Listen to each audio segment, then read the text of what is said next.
time to look at another exam, and this is Differential Equations, third exam from spring 2024. What a lovely exam we have ahead for us. We're going to be talking Laplace transforms. We're going to do a little bit of series. So it's going to be good times. We've got 6 problems to do. And of course, we start by putting down our name, because if we don't put our name, well, we're not going to get the credit. There we go. Let's begin. Number 1. We're asked to find the inverse Laplace of the following. 2s cubed minus 1 over s squared times s squared plus 1.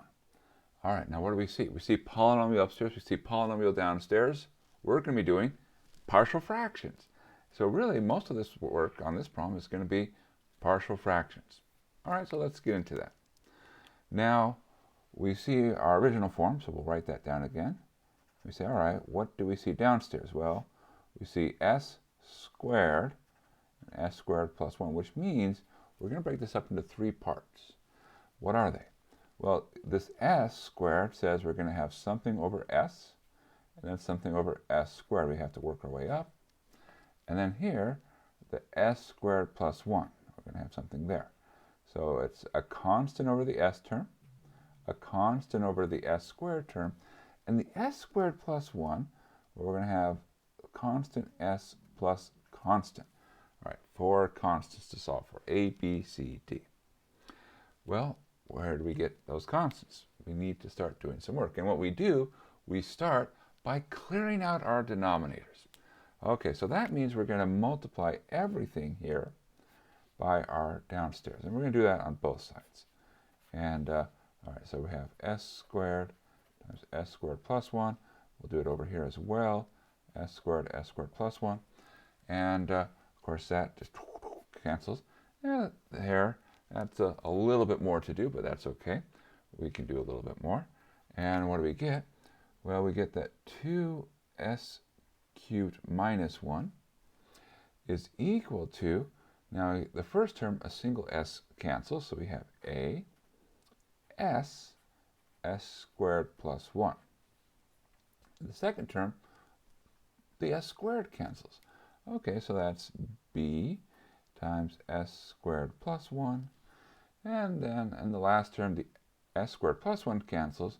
We're left with an s squared. So cs plus d times s squared. Now, what do we do? Well, I like to say, first see if you can make any good choices, and then if you can't, do something else. Is there a good choice? Something which cancels stuff out?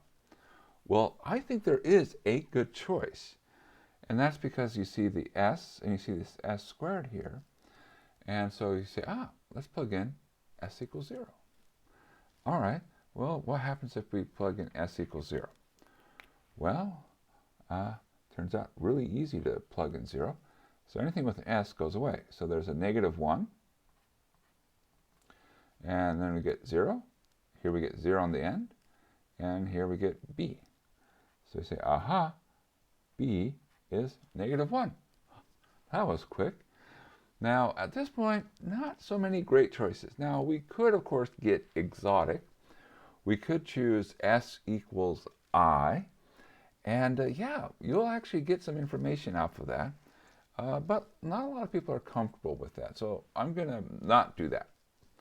Okay, so I'm going to stick with things I'm comfortable with because, I want to make sure I get it right?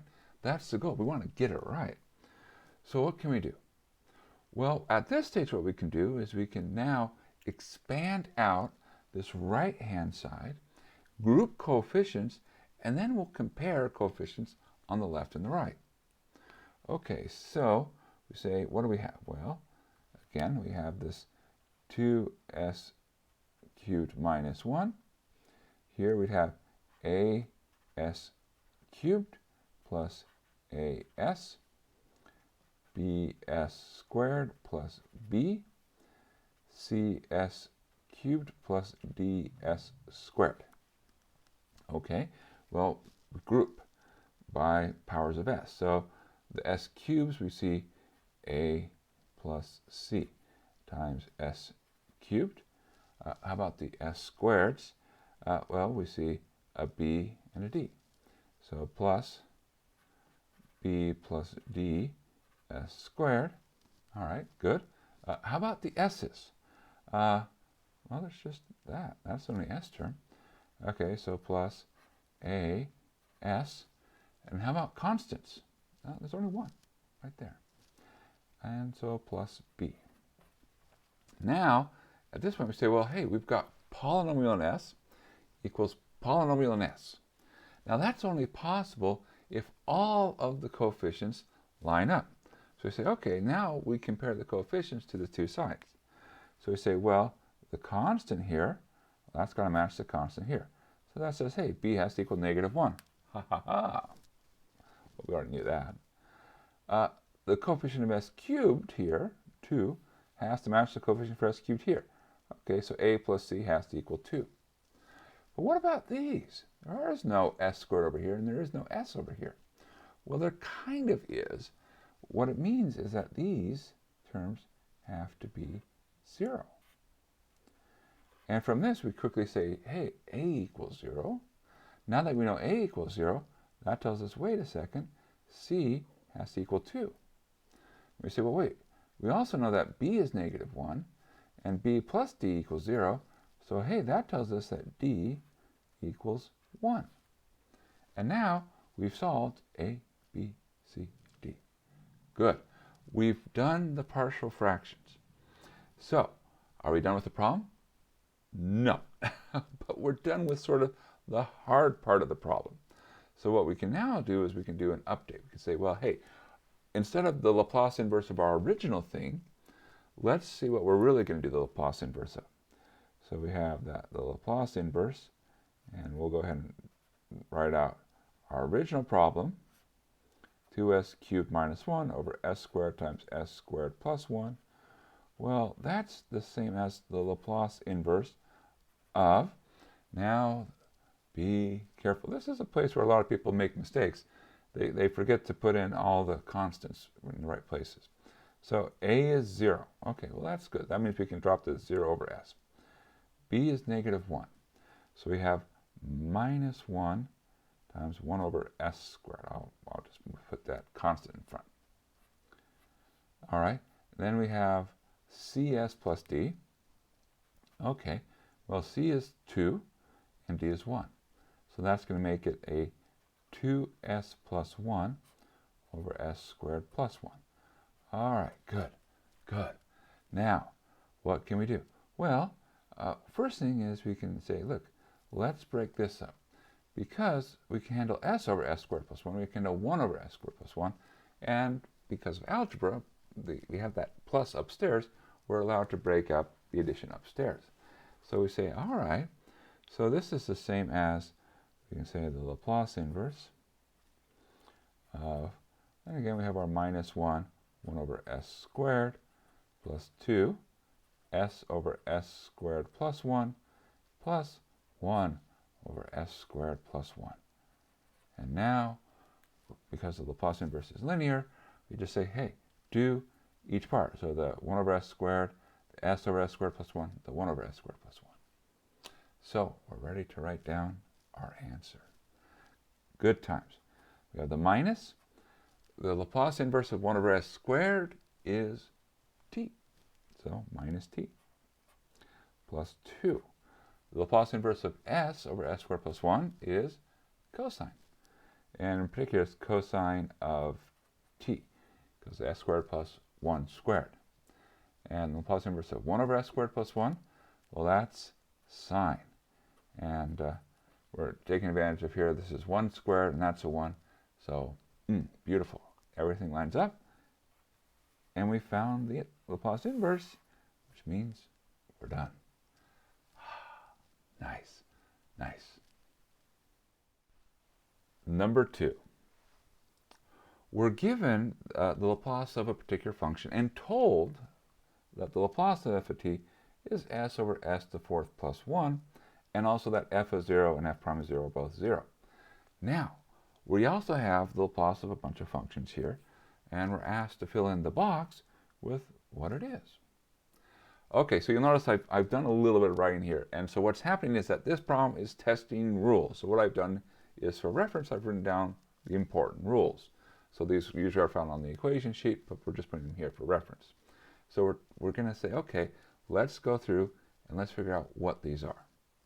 Okay, so let's start with the Laplace of f double prime of t. Now there's a rule that says, how do you take the Laplace of a derivative or a second derivative, or really actually any derivative? So the rule for the Laplace of the second derivative is you take s squared times the Laplace of the original function, and then there's some correcting terms here. Now notice our terms are 0, so these parts go away. So we say, oh, so we have to multiply our original term, our original Laplace, by s squared. Well, since we start with s over s to the fourth plus 1, multiplying by s squared should give us an s cubed over s to the fourth plus 1, which we see there. So our first answer is E. All right, good. Now, our second question. What's the Laplace of t f of t? Well, there's a rule. If you multiply by t, the result is the same as taking a derivative and then adding a negative sign. So we say, okay, well, we see this s over s to the fourth plus 1, that's our function, so we need to take the derivative of that. All right, well, flashbacks to Calc 1, quotient rule. So, okay, all right, we've got to do some work here. So we're going to take the bottom, s to the fourth plus 1, times the derivative of the top, which is 1, minus the top, s, times the derivative of the bottom, which is 4s cubed, all over the bottom term squared. Well, if we simplify this, we have s to the fourth minus 4s to the fourth, so that's minus 3s to the fourth plus 1 over s to the fourth plus 1 squared. Now this is f prime of s. Now, but we want negative f prime of s. So we're looking for 3s to the fourth minus 1 over s to the fourth plus 1 squared. And there we go. So the second one is m. All right. Well, now for the next one. The Laplace of the integral from 0 to t, f of tau, f of t minus tau, d tau. This one says you have to recognize what's going on. Well, what we have is convolution. So when you see f tau, ft minus tau, they're sort of going in opposite ways. And it's a way to combine two functions. So this is just another way of saying f convoluted with f. Now, what's the rule? If we have a convolution of two functions, you multiply the results of each individual one. So I say, oh, so this part right here, this was going to become our f of s times f of s, or f of s squared. So we're going to say, all right, we want to look for s squared over s to the fourth plus 1 squared. Okay, s squared, that's good. Ah, that's not s to the fourth plus 1 squared. Okay, keep looking, here we go. S squared over s to the fourth plus 1 squared, that is L. All right, now, our next one, e to the 5t, f of t. Well, the rule here, we have e to some constant t, f of t. What happens is you shift. So now, instead of s, it's s minus c. So in particular here, we say, oh, we're looking for s minus 5, right? Because we have e to the 5t, so c is 5. So you are going to take this, and everywhere we see an s, we're putting an s minus 5.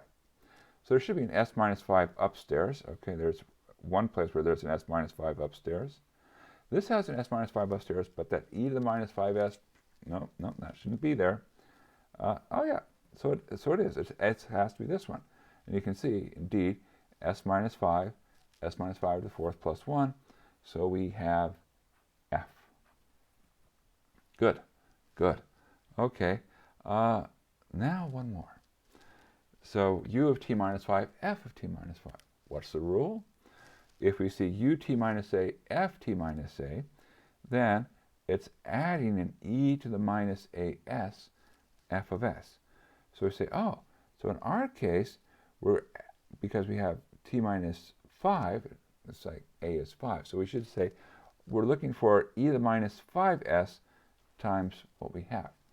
Okay, so we need an e to the minus 5s times our function. So s e to the minus 5s over s to the 4th plus 1. Yes. Good. Now, of course, you'll notice there are some other places with e to the minus 5s where there's just s minus 5. Well, that's trying to, like, you're trying to, wait, what? So they're trying to sort of mix rules together to see if we can pay attention. But of course we're paying attention. We are going to get these right. And so there we go. E, M, L, F, H. Or, of course, the word imlifruho. No, it's not a word. It's not a word. But it is the right answer. And that's another problem down. Let's keep going. Number 3. We have f of t, which is a piecewise function. It's 4t if t is less than 2, and t squared plus 4 if t is greater than or equal to 2. And we have two parts. Part A. What's the Laplace of f of t? Now, f is piecewise, and so the first step into solving this is to say we've got to rewrite this function in a way which is piecewise friendly. And so we say, okay, well, how do we do that? Well, we say, what's our initial behavior? 4t. So we say, all right, so it's 4t. And now, when do we change? Well, at 2. So we're going to have an on-off switch at 2. So u of t minus 2. Now, what are we turning on? Well, that's what comes after 2, so that's our t squared plus 4. So we have our on-off switch. What's on? Subtract what goes off. Now, it's what came before 2. So subtract 4t. All right. Well, the next thing is we really want to make this part, t squared plus 4 minus 4t, look like an expression involving t minus 2. If they're nice, it won't be too bad. I think they may have been nice, because notice, what do you see? This is t squared minus 4t plus 4, or that's the same as t minus 2 squared. So we say, aha, this is really 4t plus our on-off switch u of t minus 2 times t minus 2 squared. Now, that's not our answer, but what we've done is we've rewritten it so that we can get an answer. We've rewritten it in the right format so that our rules apply. So, here we go. We have our Laplace of f of t. Well, that's equal to the Laplace of this expression, because that's f. It's just a different way to write it. So Laplace of 4t plus u of t minus 2 times t minus 2 squared. Now, we say, okay, what's the Laplace of 4t? Well, the 4 is 4, and then the Laplace of t is 1 over s squared. U of t minus 2, well, that says we're going to have an e to the minus 2s. So whenever we see an on-off switch, the Laplace transform is going to have an e to the minus as, wherever the switch occurs at a. So we have e to the minus 2s. And now, remember what happens here. When we're doing our transform, we say, well, it's not t minus 2 squared. We look at this and we say, I should think of this and say, what's the real function here? Well, this is our f of t minus 2 is t minus 2 squared. So I say, well, that's really t squared. And so when I'm going to come down here, I want to say, okay, what's the Laplace of t squared? Well, the Laplace of t squared would be 2 factorial. And we'll go ahead and write it as 2 factorial. We'll simplify that in a second. Over s to the 2 plus 1.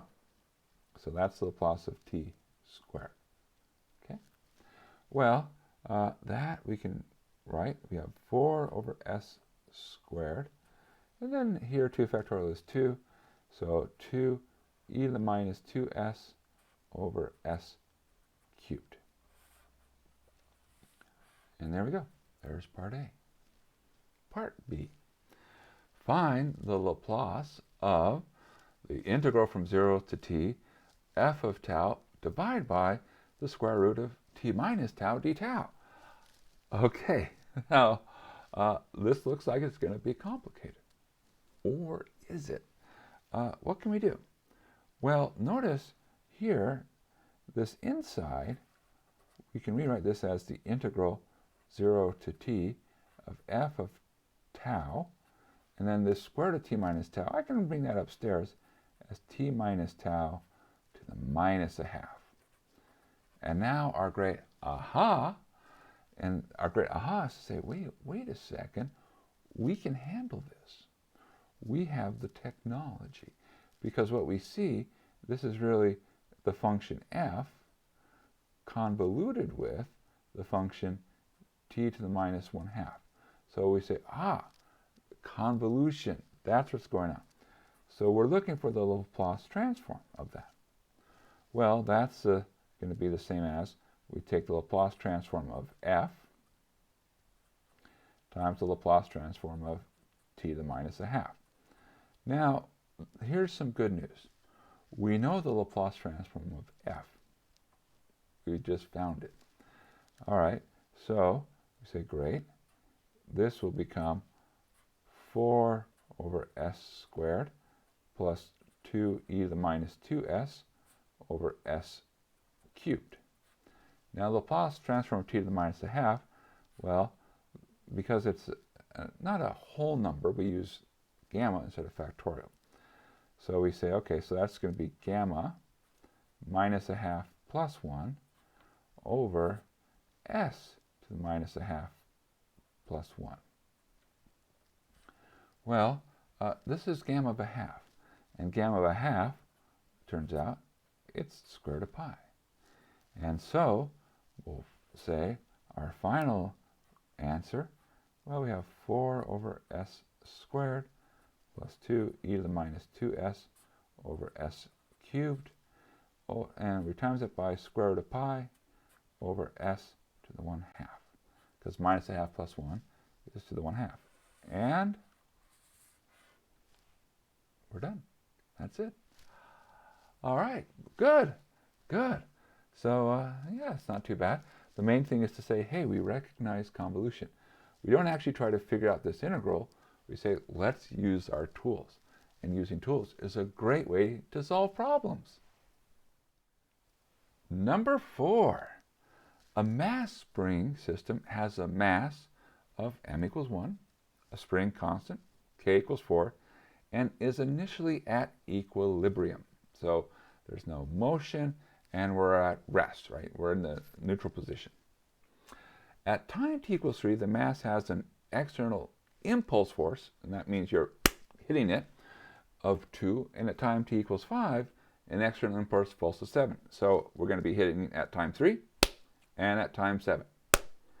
Now, impulse means just one hit, one and done. Now, that's the key word, impulse. We know that. So what does that translate into in terms of our terminology? Well, that says these are going to be deltas. So we have deltas here. Okay, so these aren't sustained forces. These are just momentary forces. And you'll notice that they emphasize the word external. Okay, so what do? Part A, set up a differential equation that models the position x of t of the mass. Well, we know we're in a spring mass system. So we say, well, there's a generic formula for spring mass systems. It looks like this. It says mx double prime plus cx prime plus kx equals your external. Well, we know our mass, it's 1. Okay, so that becomes x double prime. Now, c is your damping constant. But there's no damper involved in this problem, so that's 0. So that middle term goes away. Our spring constant is 4, so we say, okay, plus 4x. And now we say our external. Well, we have 2 external forces. Namely, we have those 2 pulses to the system.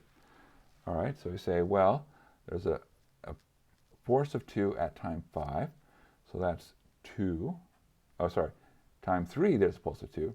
Times 5, there's a pulse of 7. So there's 2 at 3. So that's 2 delta t minus 3. And 7 delta t minus 5. And that's our differential equation. Okay, good. Whew. Nice. Now, part B. Use the Laplace transform to solve for x of t. It's like, okay, we've got a nice differential equation, and let's use Laplace transforms to solve. So the way we do it is we start by taking the Laplace transform on both sides. So Laplace transform x double prime plus 4x, we'll start with that. Well, the Laplace transform of x double prime is going to be s squared capital X minus sx of 0 minus x prime of 0. That's the first part. Then plus 4 capital X. Now, we know our initial conditions say that the x of 0 and x prime of 0 are 0, gone. And so what we end up with is we end up with s squared plus 4 capital X. Okay, so that's the left-hand side if we feed it through that Laplace machinery. Now, we're going to repeat this with the right-hand side. Okay, so we say the Laplace of 2 delta t minus 3 plus 7 delta t minus 5. And these are nice, very simple, just the delta function. And we know how to take the Laplace of delta functions. That introduces the e to the minus, in this case, 3t, and then 7 e to the minus 5t. Okay, so we've taken the Laplace of the left-hand side, we've taken the Laplace of the right-hand side. Now we set them equal. So we get that s squared plus 4 times x is equal to 2e to the minus 3t plus 7e to the minus 5t. And at this stage, we divide by s squared plus 4 because we're trying to solve for x. And so we say, aha, x is, and we'll say, well, we'll write as 2 over s squared plus 4. We'll put the e to the minus 3t to the side, plus, and we're going to do something a little bit suspicious here. I'll put the 7 out in front. 7 s squared plus 4 e to the minus 5t. All right, now why did I do this and it doesn't quite look right? Well, there's something I want to do here. We see the e to the minus 3t, e to the minus 5t. We know that that means there's going to be a shift, u of t minus a. So what we want to do is we want to have what's attached to it be ready to do the Laplace inverse of. So when you see s squared plus 4 downstairs, you're saying, oh, sine or cosine. You look upstairs. If you see s, you go cosine route. If you see a constant, you say sine route. Now here's where we have to be careful. 4 is 2 squared. So what do we want upstairs? Well, we want a 2 upstairs, which is why it's like, ah, I have a 2, I put a 2. Same thing here. 4 is 2 squared. What do we want upstairs? 2, not 7, 2. So, okay, so how do we get a 2 up there? Well, the simple answer is we put it. See, watch. Boom. See, now there's a 2 up there. But of course, I just can't arbitrarily put a 2, so I have to compensate. So there's really a 7/2 times 2 over s squared plus 4. And now we're in good shape. You might say, wait, don't we stop here? Well, no, this is capital X. We didn't write it, but this is a function of s. We want little x, which is a function of t. But we're almost there. All right, so here we go. Little x, I'll emphasize of t. This is our Laplace inverse of capital X. And then we say, okay, now we see our rules coming into play. Just the 2 over s squared plus 4, this should be our sine of 2t. And again, same with this. But what do we need to do? We need to account for the shifts and not forget the constants. And okay, well, let me move down a little bit here. So e to the minus 3t means there's an on-off switch happening at time 3, u of t minus 3. And then we take the sine of 2t, but we replace t by t minus 3. So that becomes sine of 2t minus 3. This term, we have that constant in front, 7/2. All right. And now, e to the minus 5t, on-off switch happening at time 5. So you have t minus 5. And instead of sine of 2t, it's sine of 2t minus 5. So sine 2t minus 5. And that's it. We're done. Ta-da! We found it, the motion of the spring.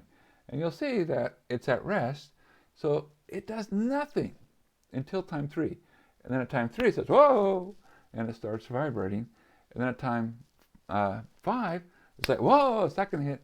And so it'll switch up its vibration a little bit more. And there we go. That's the answer. Ah, good. Well, that's it for Laplace. But time for us to get more series. Number 5.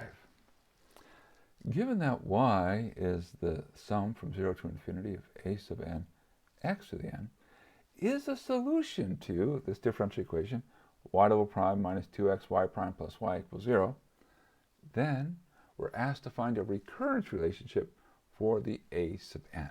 Okay, now the key word here is we see recurrence relationship. Now what does that tell us we're going to do? It tells us we're really going to try to keep everything as a sum. All right. Well, so we say let's write down our sums. We know what y is. We also need to understand what y prime is and what y double prime is.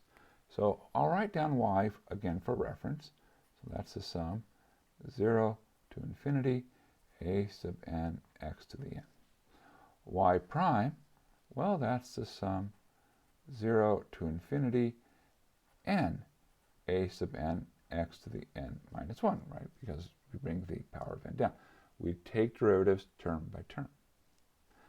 Y double prime, well, that's going to be a sum 0 to infinity of n minus 1 a sub n x to the n minus 2. Now, I'm not going to worry about shifting. I'm not going to worry about changing my starts yet. I'll do that when I need to do that. For right now, I just simple y prime, y double prime, one derivative, two derivatives, work it out. Now, the next step is to say, now that we have these individual pieces, we're going to start with our expression and replace y double prime by y double prime, replace y prime by y prime, and replace y by y. Okay, what's our long-term goal here? Our long-term goal is to say we're going to make everything polynomial, because this, think of it as a series is a big polynomial. That's our good mindset. It's a big polynomial. And what do we do with polynomials? We like to group coefficients. So we're grouping coefficients. That's our mindset here. All right. So we have y double prime. That's our sum. N equals 0 to infinity. We have n minus 1, a sub n, x to the n minus 2. Minus 2x, sum n equals 0 to infinity, and a sub n, x to the n minus 1. And then plus our y, which is our sum, n equals 0 to infinity of our a sub n, x to the n. And all of this equals 0. Now, our goal is to group coefficients, so we want to make all the powers look the same. So next thing we look for is to say, okay, can we bring in any powers of x? Well, there is one place we can bring in a power of x, and that's right near the start. You see how we have this x here, we can bring it in, and then we have x times x to the power n minus 1, which means that this will look like an x to the n, which is good because this looks like an x to the n. Bad news, this does not look like x to the n. Not yet, but we'll get to that. Okay, so let's go ahead. We'll rewrite that, and you might say, oh, there's a lot of writing on these. Well, yeah, but that's okay. In some sense, it's just a matter of pay attention, don't lose any of your terms, and mostly it's mechanical. Now, that might sound like boring, but you know, you have to pay attention, and but work it out, you'll be okay. All right, so I've moved that x inside. Okay, now I'm going to go through a process. My goal is to make all these powers of x look the same. So step one is I'm going to do shifting. After we shift, step two is I'm going to say, hey, let's make sure our starts agree. So that might be called peeling. I'm going to peel off terms as I need. And then I'm going to smoosh it all together. Okay, so what do? Well, let's come here. We like this power, great. So we're just going to change to a different symbol. I'll use k. And we like this power, great, no problem. Now here, this is where things get like, so we say, okay, well, let's just do a little bit of change. So here k equals n minus 2. Or if you like, that's same as n is equal to k plus 2. Okay, so what happens to our first sum? Well, this becomes the sum. Now n starts at 0, so where does k start at? Well, it's 0 minus 2, so we start at negative 2. And I know that seems weird, but we'll fix it. Infinity minus 2 is still infinity. That's great. Now, what happens to n?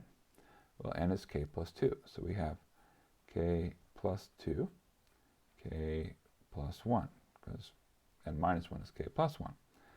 A sub n is k plus 2.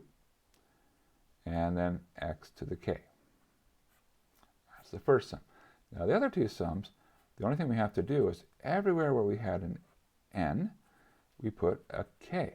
So k, a sub k, x to the k, and then plus our sum, k equals 0 to infinity, a sub k, x to the k, and there we go. All right, now the good news is all our powers look the same. Nice. Our starts, not so much. But 0 is good, 0 is good. What about this? Well, what happens when you plug in negative 2? K plus 2 makes it 0. Whereas when you plug in negative 1, it's 0. So what is that telling us? Well, it's telling us that if we were actually to start this, we can peel off the negative 2, peel off the negative 1, and we say, well, it would be a 0, which is negative 2, plus 0, negative 1, plus the sum from 0 to infinity of k plus 2 times k plus 1, a sub k plus 2, x to the k. So this is the peel. It's like pull off the first few terms. Now in this case, the first few terms are 0. Not always, so you want to be careful. Well, great. Now we say, hey, we can ignore the zeros, and all the sums start at the same place, all have the same power. Nice! Okay, so that says one sum, right? One sum to rule them all. So we have the sum, k equals 0 to infinity of k plus 2 times k plus 1, a sub k plus 2, minus 2k a sub k plus a sub k x to the k equals 0. Right, so we're just putting it all into one big series. And because all our powers look the same, they all look like x to the k, and all our starts look the same, we're able to pull this off. Now, this is not quite our answer, but we're right there. We're right there. How do we finish up? Well, what we do is we say, what does this mean? It means we've got a big polynomial equals 0. Well, how could a polynomial be 0? Well, the only way a polynomial can be 0 is if all the individual pieces along the way are 0. And so that means that this is 0 for each choice of k, right? This equals 0 for k greater than or equal to 0. And that is the relationship we're after. So in particular, our answer is the following, namely k plus 2 times k plus 1, a sub k plus 2. And here, since they both have a sub k, we can pull that out. So this becomes minus 2k minus 1, a sub k equals 0. And we'll put a little side note. This is true for k greater than or equals 0. It didn't specify when the recurrence relationship needs to hold, but we can write that down.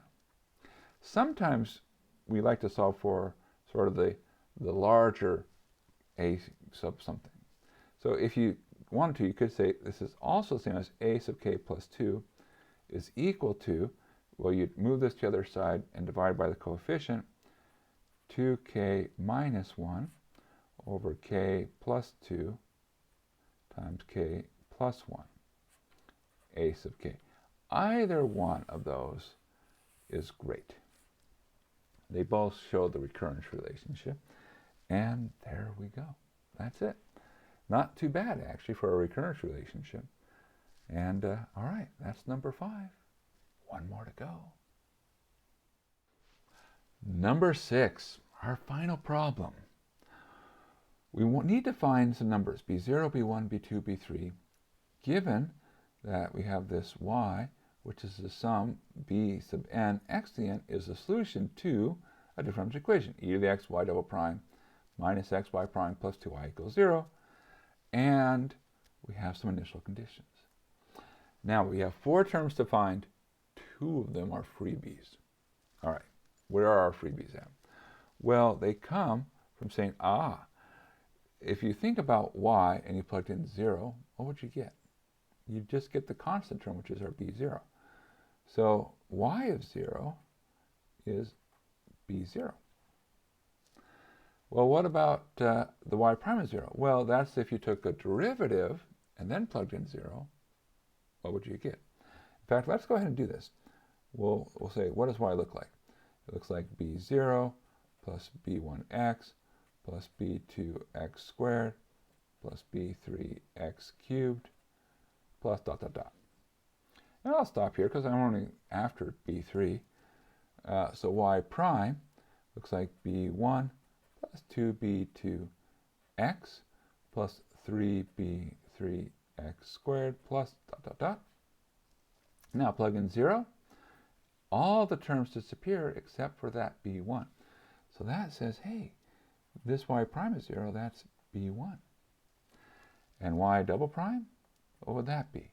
Well, it would be 2b2 plus 6b3x, dot, dot, dot. All right, so b0 and b1 are freebies. How do we find b2, b3? Well, that's where the differential equation comes into play. And now we sort of have our mindset. Okay, we know that we found b0, b1, and okay, so these are from, I'll put IC for initial conditions. Now, where does b2 come from?